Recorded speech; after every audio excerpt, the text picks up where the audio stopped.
Good morning on this Monday, start of the work week, the school week. And I'm going to try to do this live video. I've had a couple problems doing my live streams lately. It starts off fine, and then at some point, about 5 minutes into it, the reception gets really laggy, and then all of a sudden it just disconnects. I don't know what's going on. Verizon, what are you doing to me here? But I try this anyway. Just get a few quick thoughts on it as I'm on my way again on 405 northbound traffic. Got some work stuff to do. What's up, Wolf Bro? Josue, Luke, Chief, Miko, Jonas. So, just want to take a little bit, a few random things. First one was just watching the XFL. You know, this was, some of you guys may have seen my XFL reaction video to the Seattle Dragons against the DC Defenders this weekend. If you haven't, go check it out. It was interesting. I mean, it wasn't terrible. I must say, it wasn't terrible football to watch. The Defenders eventually, they did beat the Seattle Dragons by, I can't remember what the final score was. It was maybe about 12 points. Not that I'm too caught up in the game itself, but or the stats or anything. It's the actual wins and losses at this point. It's just more of just trying to get a feel for whether this league will last or not. But my quick observations was that the Seattle Dragons quarterback Brandon Silver's not that good. He threw 2 pick sixes, which eventually became the difference in the game. And very conservative play calling by Jim Zorn. Maybe he was conservative because he didn't trust his quarterback. They should put B.J. Daniels in there earlier. At least we've seen him play a little bit preseason time with the Seahawks. We'll see what they do moving forward. But as far as the XFL itself, so far from what I saw, I thought, the new rules and things like that made it interesting. I was okay with what subtle adjustments they made. It really wasn't that different. Biggest thing I think that your brain has to get used to is the opening, is the kickoffs. It's so weird to see the kicker all by himself and everybody face to face 5 yards from each other, having a little party, having a little mannequin challenge party with each other. That's the funniest part. They're just standing there frozen in their stance as they're waiting for this ball to get caught. And as soon as the ball gets caught, everybody comes to life. Freeze! Go! Like Simon says. And as soon as the ball gets caught, then it goes. There was one part of the rule. One of the rules that actually played a big part in the game was when the kicker did not get past the 20-yard line and the ball ended up on the 45-yard line of the kicking team as a penalty for kicking it far enough. I thought that was pretty interesting in terms of that's a pretty big game changer. You know, it used to be bad enough that if you kicked the ball out of bounds, that kicking the ball out of bounds puts the ball at the 45, is it 45 or 35? I can't remember now. In the NFL, 45-yard line. I mean, that's bad enough. But to put up the 45-yard line of your own 45, I mean, that's already putting in your territory to start their possession. So that's a pretty big thing. So kickers got to be able to at least kick it past the 20, which shouldn't be that hard when you think about it, especially since they're kicking, closer to than they do in the current. Well, actually, no, they're a little bit further back from the NFL kicking spot. Point is, how hard is it to kick past the 20-yard line as a professional kicker, right? Anyway, other than that, it is kind of funny though. Is that I remember when the XFL first came out, they called it the XFL stands for Extreme Football League. And at the time it first came out in 2001, the idea was we're going to do everything that the NFL doesn't do. We're not going to have no fair catch. We're going to take all the boring safety rules that were being put in at the time. And we thought that was bad then. The rules now are even way more safety conscious than they were back in 2001. But that said, I think they got away. They didn't allow fair catches. I just remember there were less penalties that they had in the regular NFL. But now it's like pretty much all the same rules have been applied. The same, rules in terms of quarterback protections and very, very similar in that regard. So it's really not that extreme. What is extreme is all the stuff they do on camera, man. I was cracking up and I'm sure they'll change this, but the number of interviews, live interviews on the spot that they were trying to cram in there at every moment of any time, it was too much. It was way too much.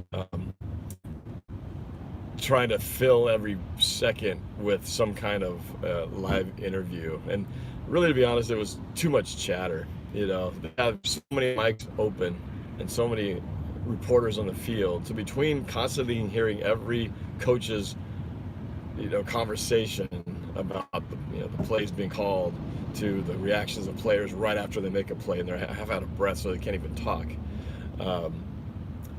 It was a little bit of a mess. It was a little sloppy, and I'm sure the audio guys trying to mix this thing are going, "Oh my God, there's like 5,000 mics. How am I supposed to mix these things?" And then announcers are trying to get a word in, but they can't talk over the coaches. It was fun. It was interesting to just kind of seeing how, they were going to approach this. And that's one thing that I think is more extreme than anything else, was just the way they ran the broadcast. It was extremely annoying, trying to listen in. It was cool to be able to hear some of the, there was some stuff I did enjoy hearing. It's fun to hear the coaches communicate, because you always wonder, what do the coaches say to them? I wonder what the quarterbacks are listening to when they have their headsets on and they're listening for the first 15-20 seconds before the huddle. Now you get to hear some of that. But I don't need to hear the referees talking about where they're going to put the ball, a guy out of breath after he just made a play, which is not much to talk about. Sometimes you can have too much of a good thing. So I think they pull that back a little bit. It's a decent product. It's not a bad football, and it is interesting. I do enjoy the 1-2 3-point conversion options after the touchdown. It's funny because really they for the most they were not very successful. I think they only, out of multiple tries, I think I only remember seeing 1 or 2 successful point after conversions. The rest of them were all failed. And look, there you go. There's my screen is getting all choppy again. I think this is going to be the point where the whole thing craps out. I don't know what's going on with this thing. It's terrible.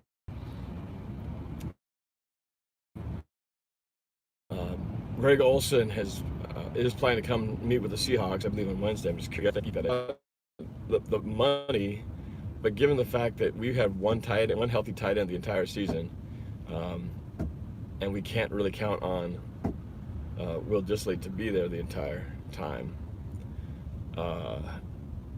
it wouldn't hurt to have an experienced guy who can do some things. And I don't think he's completely pat. He's probably the Seahawks are the last team he'll be meeting with, so we'll see if anything gets done with a meeting with Greg Olsen. Just to show you, this is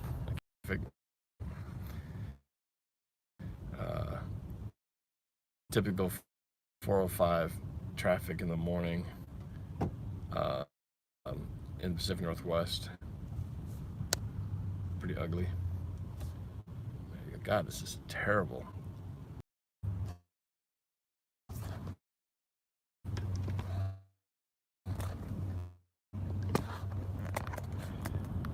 Anyway, I don't know if this is terrible. Let's see. You got a few of you guys commenting in there.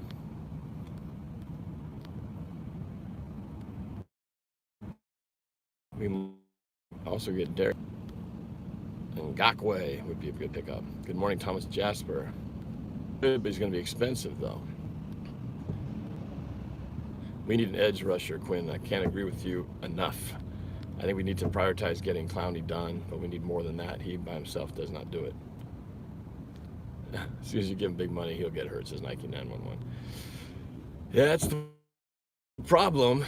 Injuries were the biggest, probably, downfall of the Seahawks this offseason, or this past season.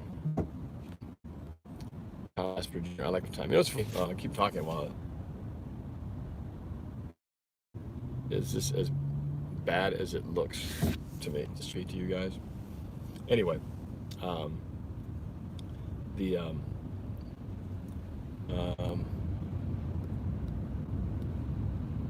They said they like the shorter halftime. The during the outside of 2 minutes, even despite all that, the game still took about 3 hours. Things along. I thought it would shorten the game significantly, but it really didn't change things that much. So, still cool. Coming up on Nicholas Uber. What's up? Do a mock draft of the draft machines. Yeah, it might be something to kind of look forward to when I come draft day. Weaver, Aquara, search. I don't know these guys, so I need to do my homework on it. Sam Dog, what's up, dude? The main focus needs to be the trenches for the Seahawks O-line and pass rush. Pass rush. I say pass rush first and O-line.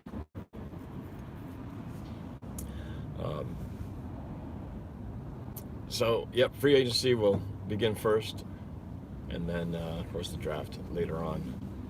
Coming from Vegas. Speaking of Vegas, I'm going to Vegas next week. I wish it could be in the time of the draft. Doing a volleyball thing next weekend.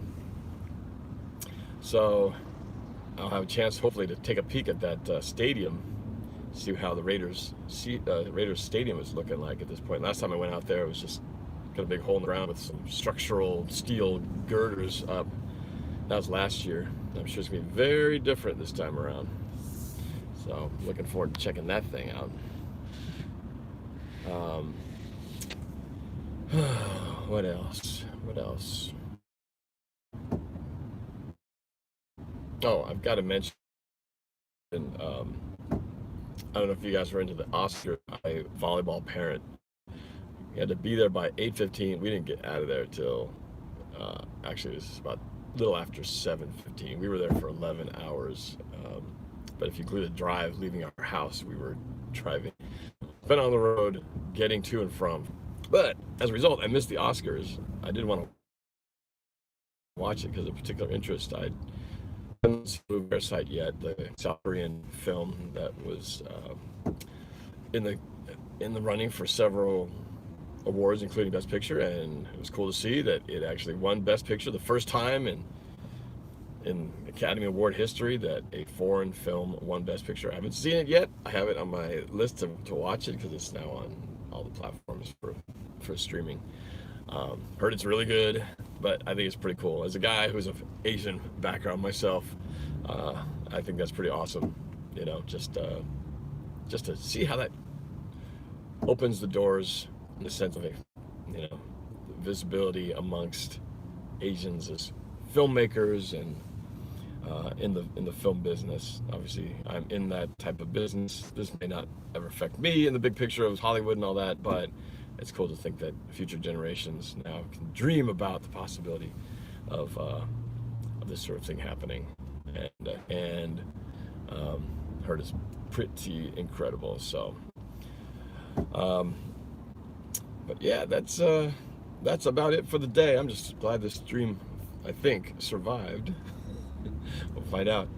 This Wednesday, I've got a guest. You remember my buddy Noah, who's got a sports podcast and broadcast out of Green River Radio. He's going to come by my studio on Wednesday. We're going to do a little sit down, talk a little football, talk a little off season, and we'll do a little live thing on Wednesday afternoon. So I'm looking forward to collaborating with him this Wednesday. So come and check that. Okay, Asian Martin Luther King. Hey, let's not go that far. But it's the little things, man. It's the little things that make big steps. Little steps create big moments of progress in terms of this world. And yeah, you know, it's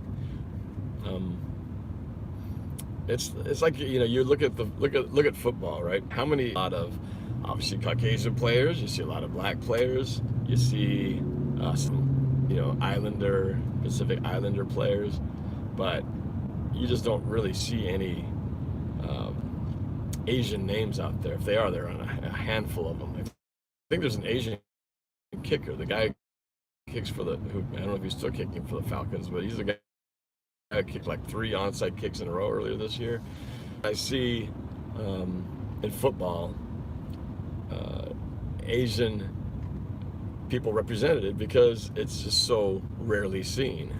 you know, and it's you know, it's a source of pride. Even it'd make me more proud if it was, you know, when I get to see a Filipino like Doug Baldwin, obviously half Filipino, you know, shares the same ethnicity with me, and I think it's cool. So I always enjoy the fact that, you know, seeing him succeed gives me a little bit of, you know, pride in my ethnicity that he's, you know, representing on that regard. So I'm sure we'll see more of that in the future, but I think it's a pretty cool thing, a pretty historic, monumental thing that happened last night. Didn't think it was going to happen. I knew that they were in the running, but I just didn't think it was actually going to come true.